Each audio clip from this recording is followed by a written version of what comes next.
So you want to know how to run things one after another. That's where the sequence nodes comes in. It's like saying do this, then that, and so on. And why you are going to use it? Because sometimes you need multiple action to happen in order of a single execution pin.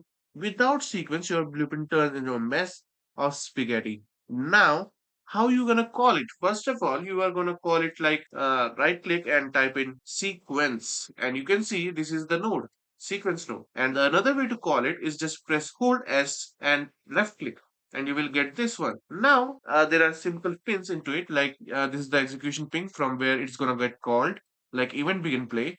And the reason why you need it, let me show you with an example.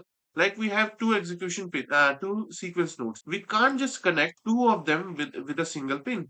We can only do it once, right? But in sequence node, you can just get it from like this, and then you have these pins which will fire simultaneously, like 0 and 1 2, and you can add as many pin you like as you can want, and you can also remove it like this. So for now, we are gonna just use the 0 and 1.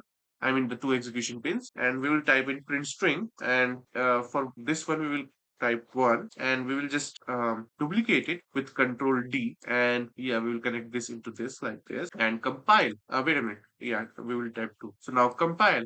Now this will first print string 1 and then 2, and let's see this in an action. So drag the blueprint node into here, and then we click on begin play, and as you can see we have 1 and 2 in sequence. Right now you will use it when multiple things need fire at the same time, like updating health, playing an animation, triggering a sound, all from one event.